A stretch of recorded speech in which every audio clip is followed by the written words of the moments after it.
Alexander Graves. I remember the cold clang of the prison gates as if it were yesterday. My name is Alexander Graves, and I sit here in my cell trying to piece together the fragments of a life that spiraled so far out of control. I confess that I have been convicted not once but for multiple murders, each event a dark echo of a time when I was no longer the man I pretend to be now. Born in the suburbs of Philadelphia, I once believed that destiny was shaped by my choices. But on that fateful night in a dingy Boston alley, it all changed forever. I never imagined that the man inside me would become someone people whispered about in the darkest hours of the night. As I reflect on my journey, a torrent of memories, painful regrets, and moments of inexplicable clarity overwhelms me. My life was filled with a series of events that defied explanation, and now I have nothing but the truth to tell. The day everything went wrong was like any other weekend night. I was in New York City, trying to find solace on the neon-lit streets that never slept. I recall meeting David Harding, a charming, enigmatic man who claimed to have a solution for my restless soul. "Alexander," he had said, leaning in with an intensity that was both alluring and frightening, "sometimes the only way to free yourself is to embrace the darkness within." His words struck a chord within me.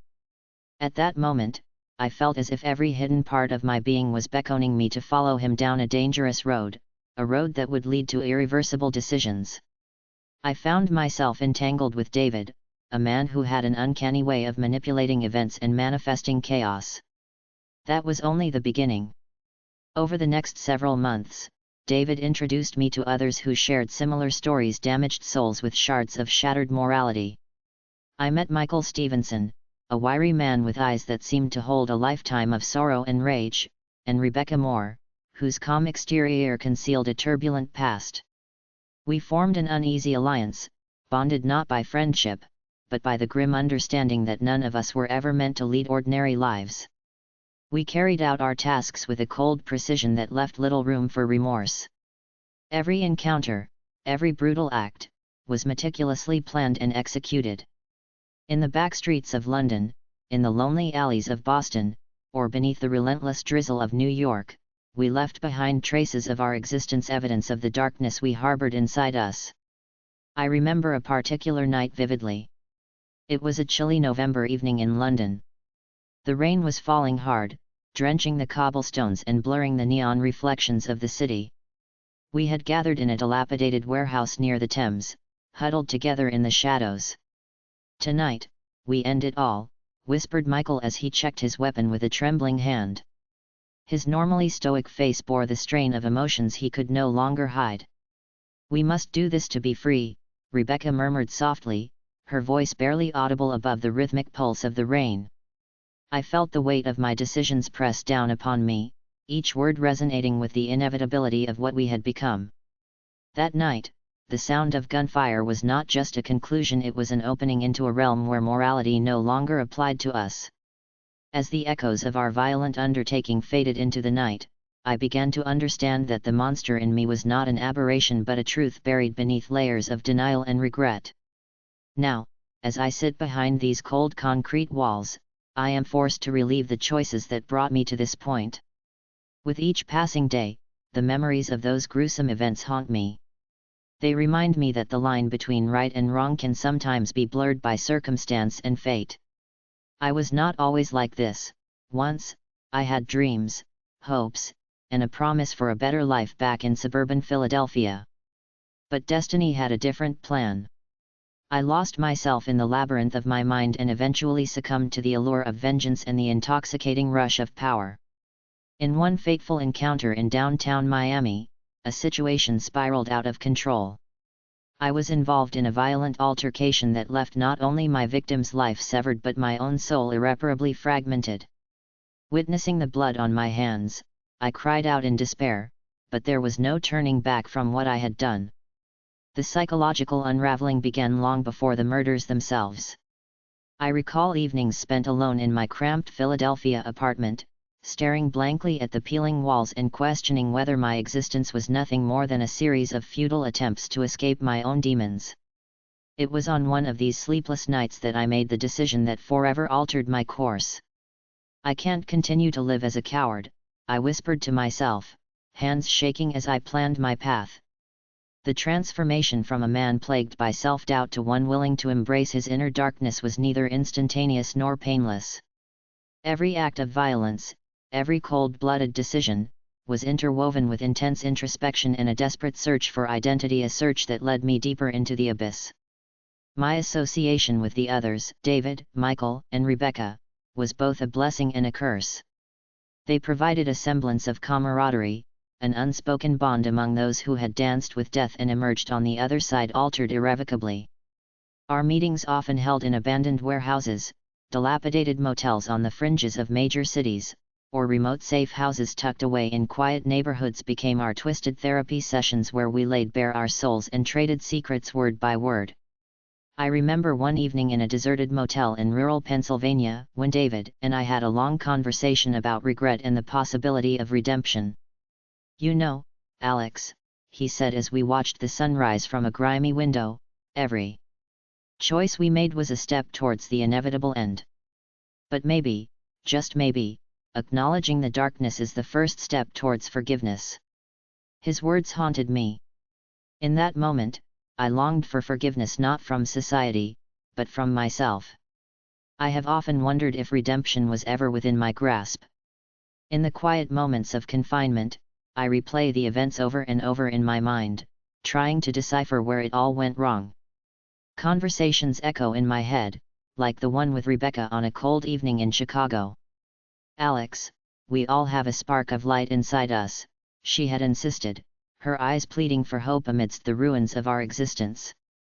What if we could reclaim that spark? I had laughed then, a bitter laugh that masked my own despair. Now, separated from them by thick prison walls, that spark seems as distant as a forgotten dream. The taste of freedom is but a bitter memory, replaced by the harsh reality of endless metal bars and unyielding solitude. One of the most disturbing parts of my journey was watching myself become someone I never thought I'd be. I remember the day of the murder in Miami with a haunting clarity.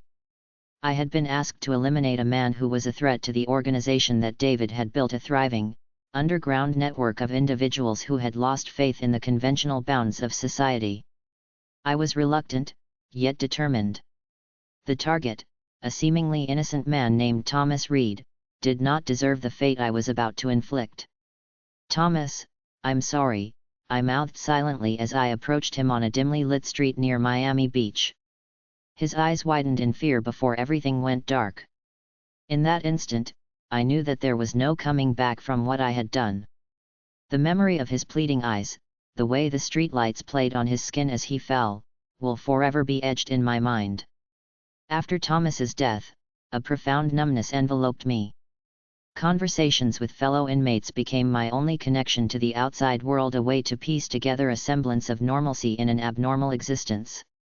In one such conversation with a fellow prisoner named Richard Sullivan, I probed deeper into the nature of remorse.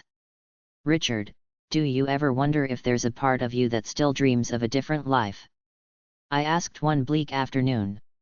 He looked at me with tired, resigned eyes. "Every day," he replied slowly, "but dreams are a luxury we lost the moment we crossed that line." His words served as a grim reminder of the cost of our choices. They echoed in the barren corridors of my mind every time I tried to imagine a future without the stains of blood and regret. Life behind bars has its own peculiar rhythm, a monotonous tick-tock that both soothes and torments. Mornings blend into afternoons, nights stretch into endless hours. I spent countless hours reflecting on the nature of my crimes, questioning the line between fate and free will. There are moments when I desperately attempt to reconstruct the person I once was. I have tried reading books, writing down my confessions in a tattered journal, and even engaging in long walks along the prison yard. But the deeper I dig, the more I realize that I have been buried under layers of lies, violence, and self-deception. The city of Philadelphia, my birthplace, continues to haunt me. I still recall the laughter of my sister, Laura, and the gentle smile of my mother as they went about their lives, blissfully unaware of the monster lurking within me. Their faces are now a blur of memories, and each recollection is a dagger twisting deeper into my heart. I once promised them that I would be someone good, someone worthy of their love. Instead, I ended up as a cautionary tale, a convicted murderer whose name has sparked fear among those who know of his deeds. I can still hear my sister's conversation with her husband, Andrew, about the boy she once knew, never suspecting the darkness that had gradually consumed him. "He was always so kind," she used to say. Now, as I'm forced to confront the irreversible damage I have inflicted not only on others but also on my own family, I realize that some promises can never be kept. The modern world outside these prison walls marches on relentlessly. News headlines scream about new crimes, new tragedies, while I remain a static figure trapped in my own personal hell. Cities like Chicago, Boston, and New York have changed, evolving in ways that I can scarcely recognize. I often wonder if I could ever reintegrate into a society that has never forgiven my existence. Visiting days at the prison allow brief interactions with lawyers, psychologists, and ever-curious visitors seeking to understand me, the man behind the infamous name. I find myself caught in a cycle of exposed vulnerability and guarded secrecy. "Why do you think you did it, Alex?" one psychologist once asked me, her voice filled with both pity and a tinge of curiosity. I stared at the floor for a long, agonizing moment before replying. I did it because I felt lost, desperate to claim control over a life that had become utterly indifferent, a life that was swallowed by darkness. In my moments alone, I remember the faces of my victims.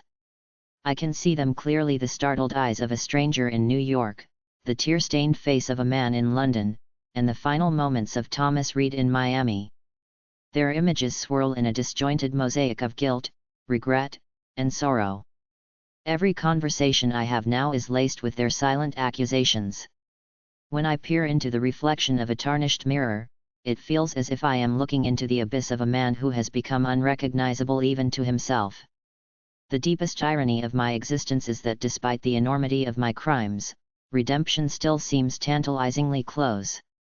I have spent years in discussion with fellow inmates and even attended sporadic therapy sessions that made me confront the root of my actions.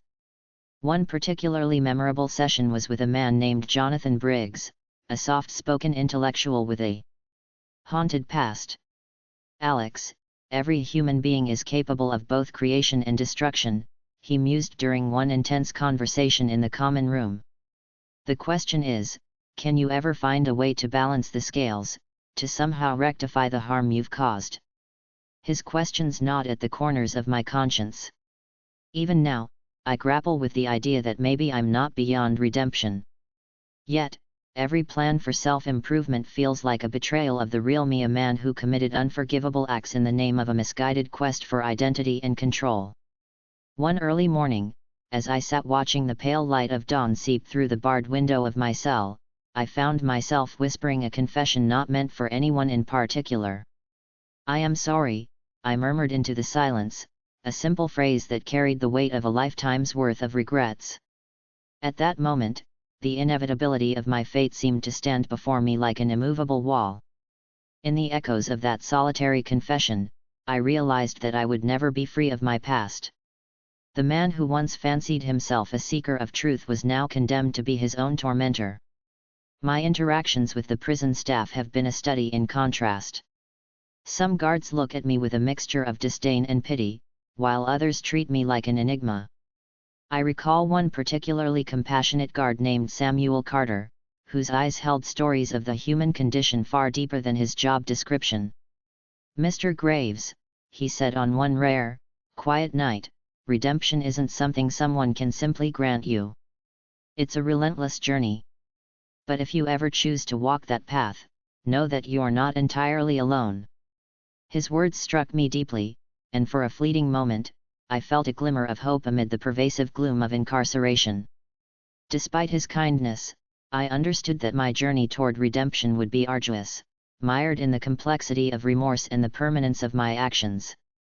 I now live with the realization that every day is a test of will, a struggle to reconcile the past with the possibilities of the future. I have spent countless nights analyzing every decision that led to my downfall, trying to determine if there was a moment when I could have chosen a different path.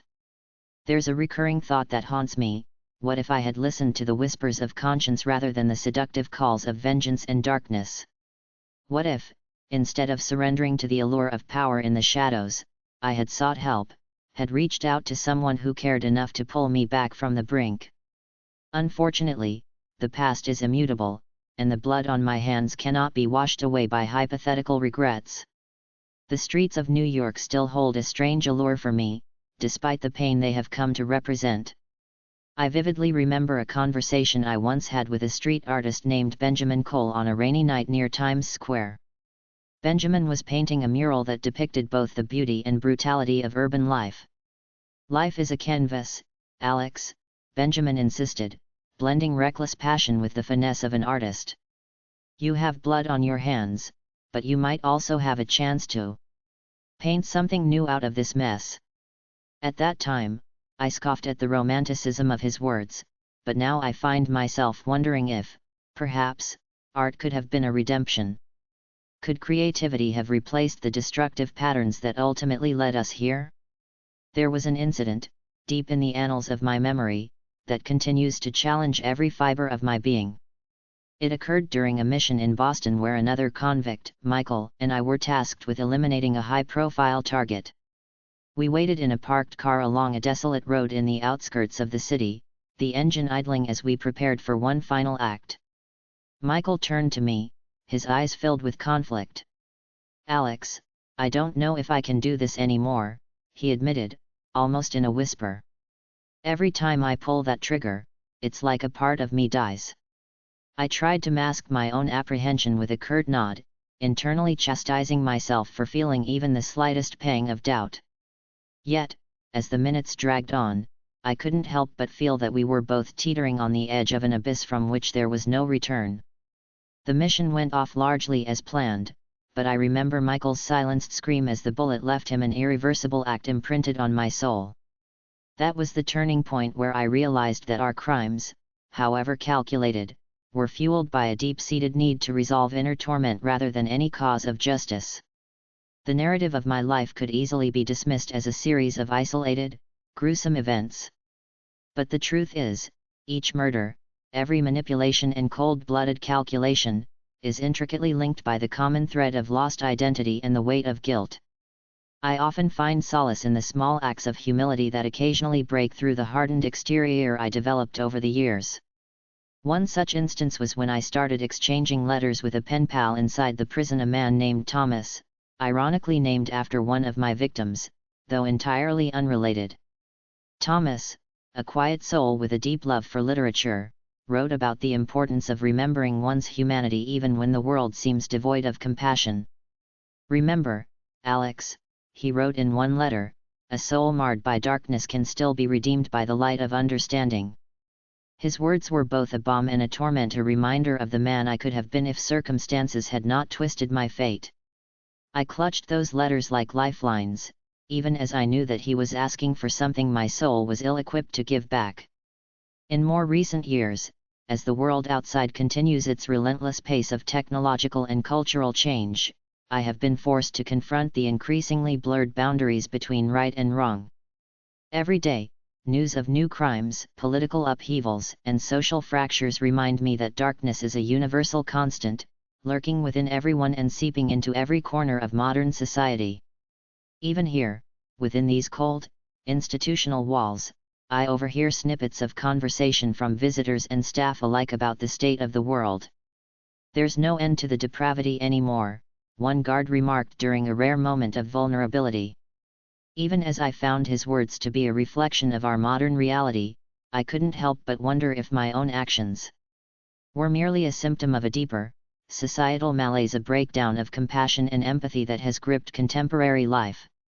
My journey into the depths of human despair has been interwoven with moments of stark clarity, where I realized that behind every act of violence lies a history of pain, rejection, and unresolved inner conflicts.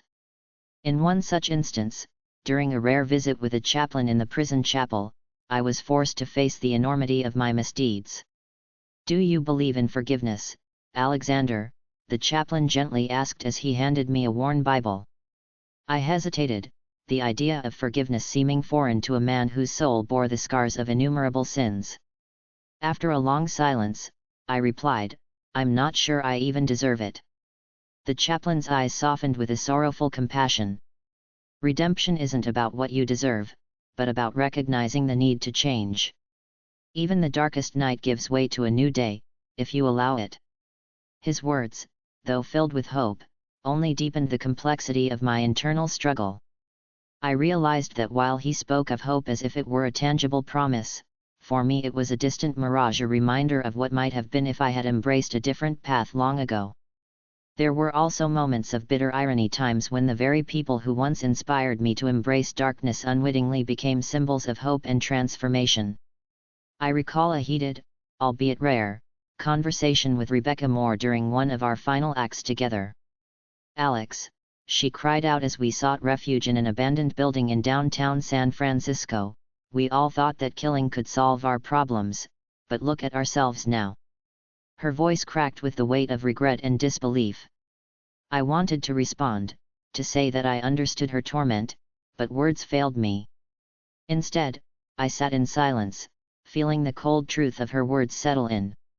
In that moment, the past and future collided, and I recognized that every life we ended only intensified the void left behind. We were caught in an endless cycle of violence, a dance of despair where each step led further away from the possibility of redemption. Now, as I recount these memories from behind the confining walls, I find that my solitude has grown colder with each passing day. I write these thoughts down in hopes that, someday, someone might understand the intricate web of reasons that drove me to become what I am. I have tried to rebuild the narrative of my life, one faction at a time, yet every time I attempt to glimpse the path to redemption, I am met with the stark reality of my actions. Every conversation with a fellow prisoner, every moment of introspection, reminds me that my journey is not solely about seeking forgiveness from a society that shuns me, but also about forgiving myself, a task that has proven near impossible. Over the years, I have come to see my own story as a tragic reflection on the complexities of human nature. The modern world, with its technological marvels and social progress, has not absolved us of the intrinsic struggles of the soul. In meetings with prison reform advocates and while attending sporadic educational programs here, I have listened to discussions about mental health, systemic failures, and the desperate need for compassionate responses to personal tragedies. I once engaged in a debate with a young advocate named Emily Rogers, whose zeal to transform the penal system was both admirable and painfully naive. "Alexander, you are more than just a statistic," she had argued passionately one afternoon in the library. "You have a story, a human story that could bridge the gap between punishment and rehabilitation." I nodded, though a part of me felt that her hope was a bittersweet reminder of everything I had lost. Her words lingered long after our conversation ended, a reminder that beneath my hardened exterior was still a beating heart, a heart that, at times, yearned for a measure of solace and understanding. On some evenings, the boundaries between memory and reverie blur, transporting me back to moments when I was still capable of feeling something pure. I remember sitting on the steps of an old building in Philadelphia, basking in the soft glow of a summer sunset. I was with my best friend, Stephen, a gentle soul whose smile could light even the darkest corners of my existence. "Alex, don't lose yourself to the madness," Stephen had cautioned me. "Life offers choices, and sometimes the hardest ones are the ones that define who we truly are." His words, filled with a quiet urgency, have haunted me ever since. At that time, I believed that my destiny was carved out in stone, that I was fated to walk a path of permanent shadows. Now, as I contemplate the regrets and mistakes that have punctuated my journey, I wonder if that choice was ever truly mine to make. There is no neat conclusion to a life as fractured as mine. With every recollection, I am forced to confront the harsh truth that I have no easy way out. The brutality of my past acts has left an indelible mark on my soul, and the memories of those I harmed blend with moments of transient beauty and fleeting camaraderie. Even as I sit here, writing this long, painful confession, I cannot help but wonder if there exists an end to this cycle of remorse and self-destruction. At times, I feel as though I am a ghost wandering through a labyrinth of my own memories, hearing the voices of my victims, my friends, and even my adversaries, all urging me to confront what I have become. Ultimately, I embrace this narrative not as a means of exoneration, but as a desperate attempt to untangle the web of my existence. Every conversation, every sleepless night, and every moment of introspection contributes to a mosaic of sorrow, regret, and an unquenchable yearning for absolution. I have shared my story in the hope that others may see that beneath the veneer of violence lies a complex human being, a man shaped by circumstances, haunted by choices, and unendingly tormented by the consequences of actions that no one should ever have to live with. In recounting these experiences, I do not seek pity or understanding from those who pass my story by, but rather a silent acknowledgement of the complexity of the human condition. The modern-day world, with its relentless pace and ever-changing culture, reflects a stark paradox, where technology and progress coexist with the enduring shadows of human cruelty. From the bustling streets of New York to the quiet alleys of London, the story of my life is but one thread in a vast tapestry of broken dreams and lost opportunities. Now, as I conclude this long and turbulent narrative, I must leave you with the understanding that my tale is one woven entirely from fiction, a dark, cautionary narrative that is not based on actual events but rather a creative exploration of the human psyche. I share it not to glorify or justify the acts committed, but to offer a window into the mind of someone who chose a path of irredeemable darkness, and yet still clings to the faint hope of redemption. If you enjoyed the story, subscribe to my channel, like, and check the description to find out how you can support my work.